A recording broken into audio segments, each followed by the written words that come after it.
Banyak sekali orang yang mencoba lari dari duka nestapa dengan berpikir bahwa waktu akan memperbaiki segalanya.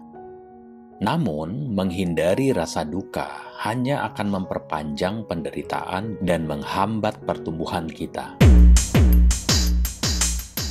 Halo, selamat bergabung di Gerakaya bersama saya, Aden Giri. Kali ini kita akan bahas tentang sesuatu yang cukup penting bagi para korban dan penyintas hubungan narsisistik.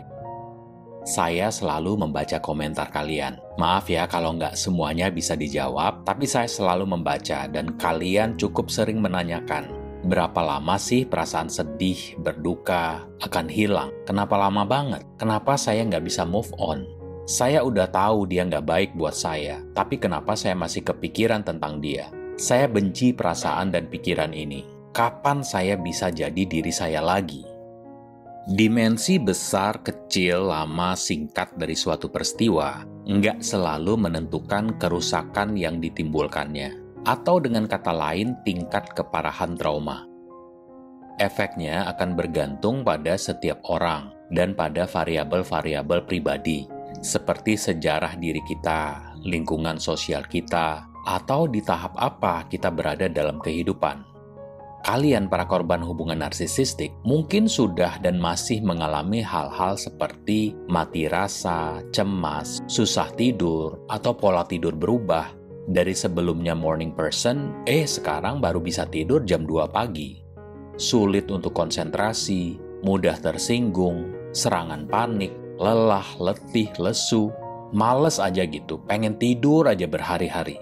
Otot tegang, pegal-pegal, bahkan sampai psikosomatis, kayak sakit perut, pusing, disfungsi seksual, kulit beruntusan, dan lain-lain.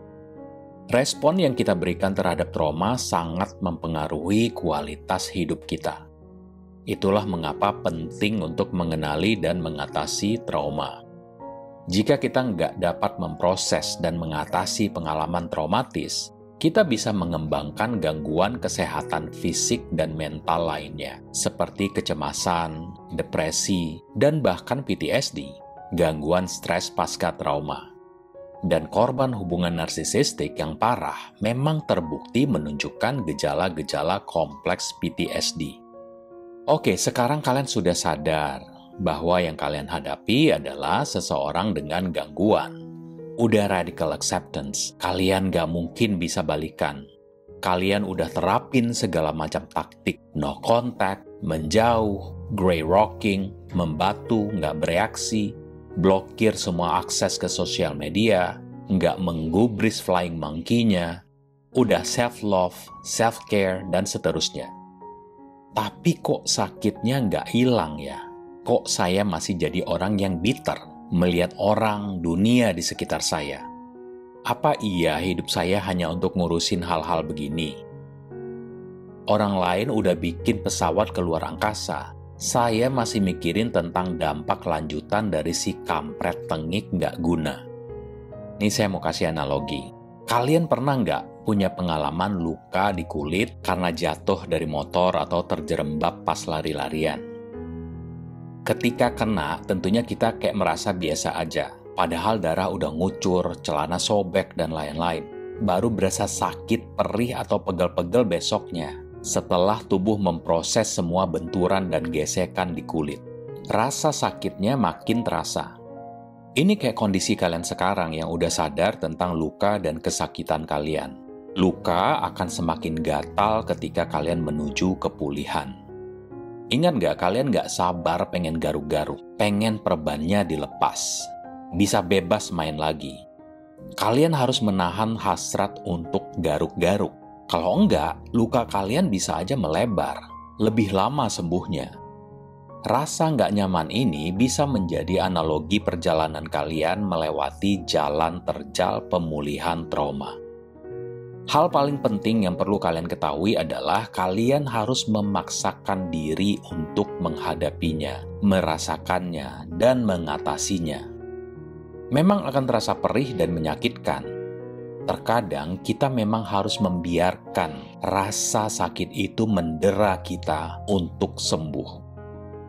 Lalu kenyataan pahit yang perlu kita ketahui tentang pemulihan dari trauma apa aja? Yang pertama, nggak semua orang akan mendukung kalian. Percaya atau enggak, masih banyak orang yang mikir kalau penyakit mental itu nggak nyata. Bahkan di lingkungan keluarga sendiri, katanya terapi hanya buang-buang waktu, buang-buang duit. Kenyataannya, ada malah orang yang emang nungguin, seneng kalau kalian gagal. Kalian bisa kehilangan orang-orang terdekat karena ini. Yang kedua, kenyataan pahitnya adalah nggak selalu ada penutupan, closure, yang kalian perlukan. Kalian cari-cari jawaban, nunggu-nunggu permintaan maaf, jadi kalian bisa lupain. Nggak ada. Sama narsisis itu nggak ada penutupan ya guys. Dan bagi banyak korban, inilah yang bikin mereka tetap terjebak. Terkadang kita harus menerima bahwa nggak semuanya perlu jawaban, perlu penjelasan, perlu permintaan maaf supaya kita bisa melanjutkan hidup. Kita nggak boleh mengandalkan orang lain untuk ngasih diri kita penutupan atau closure. Yang ketiga, waktu nggak bisa menyembuhkan segalanya. Jangan anggap waktu itu kayak plester ajaib yang bisa memperbaiki segalanya. Biarin aja, ntar lama-lama juga baik sendiri. Jadi jangan menyerahkan kepulihan diri kalian hanya kepada waktu ya. Kalian harus mau cari tahu, ikutin langkah-langkah yang disaranin dalam terapi. Karena kalau enggak, trauma ini akan terus menghantui diri kalian. Hal keempat adalah pemulihan itu enggak linier ya teman-teman. Nggak linier maksudnya adalah akan ada pasang surut, naik turun kayak gelombang. Sering banget kita merasa kalau, yes aku akhirnya bisa sembuh juga, lega banget. Tapi beberapa hari kemudian atau beberapa minggu kemudian, kok aku down lagi ya? Kesehatan mental menurun lagi. Yang kalian perlukan adalah konsistensi mengikuti langkah-langkah dalam terapi. Dan lebih ideal lagi kalau ada yang nungguin, menyelia kalian. Ada yang minta kalian tanggung jawab dengan PR kalian, tugas-tugas keseharian yang dianjurkan. Dan ini kan perlu dibentuk sehingga menjadi suatu kebiasaan. Udah otomatis gitu. Kenyataan pahit kelima adalah kalian harus mau usaha atas kemauan sendiri. Nggak ada joki untuk ini. Nggak kayak ngurus perpanjangan SIM atau STNK atau war tiket ada jokinya. Terapis emang bisa bantu memandu prosesnya, tapi kerja kerasnya ada di diri kalian sendiri. Yang keenam, apa yang berhasil untuk satu orang belum tentu berhasil untuk kalian. Mungkin kalian bisa lihat kan ada komentar-komentar di channel ini tentang beragam langkah yang orang-orang lakukan. Ya kita bisa samakan misalnya dengan postingan orang yang, makanan di sini enak, tapi pas kalian coba, kok B aja ya? Atau skincare ini cocok, di kalian malah bikin kulit makin rusak. Nah gitu juga dengan terapi pemulihan, ada juga tuh cocok-cocokan. Dan coach atau terapis yang bisa ngasih kalian panduan, alternatif, misalnya kalau kalian kurang cocok dengan satu langkah, bisa diambil langkah yang lain. Dan sama juga kayak dokter gigi atau dokter umum, terapis juga ada cocok-cocokannya. Yang ketujuh, pemulihan itu jalan panjang dan melelahkan. Kenapa sih saya harus ingat ini? Suruh tulis perasaan sedih, kesal, marah di jurnal. Ya saya emang lagi kesel woy. Suruh mikirin luka batin masa kecil. Kan saya nggak minta itu. Saya mau segera lupain dia. Saya mau segera sembuh. Pasti banyak nih di antara kalian yang ngangguk-ngangguk. Kalian memang harus masuk jauh ke dalam trauma untuk bisa pulih. Kalian harus bergumul dengan perasaan negatif kalian. Dan memang ini akan bikin kita makin sedih. Ketika akar dari banyak respon trauma kita tersingkap, kita bisa nangis, kita bisa teriak histeris. Tapi ini memang jalan yang harus kalian lalui sehingga kalian dapat benar-benar memahami diri kalian sendiri. Dan dari mana masalah kalian bermula. Memang sulit, tapi nanti setelah tersadar, kalian akan dengan gampang ngasih tahu dari mana respons trauma itu berasal. Yang terakhir, ke-8, trauma itu serius dan bisa mengubah diri kalian. Trauma bisa mengubah cara kerja otak seseorang. Si narsisis sendiri kan berasal dari trauma pengabaian di masa kecil. Cara kita menanggapi situasi secara langsung berkaitan dengan trauma masa lalu.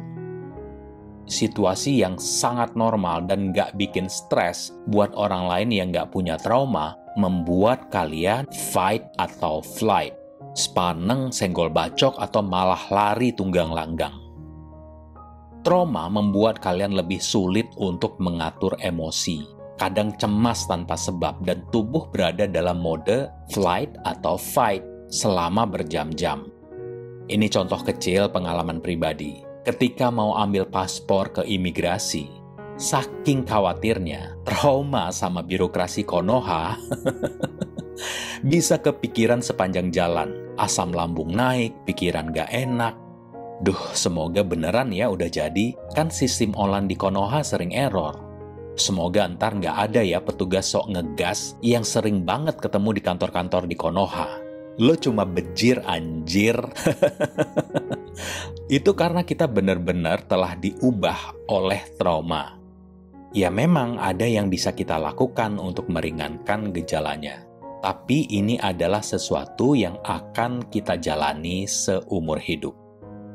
Salah satu tips penting adalah perlakukan diri kalian seperti seorang sahabat. Bukan tukang kritik yang terus menghakimi diri sendiri. Ubah inner voice kalian menjadi suara yang penuh cinta dan kasih sayang. Seperti seorang sahabat yang menyemangati kita. Kenali lebih dulu dialog batin kalian dan tanya ke diri kalian.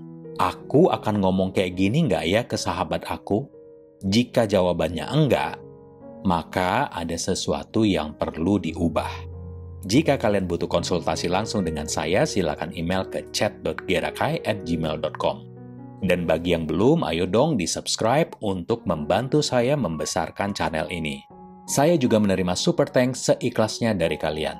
Terima kasih atas perhatiannya, salam hangat dan sampai jumpa.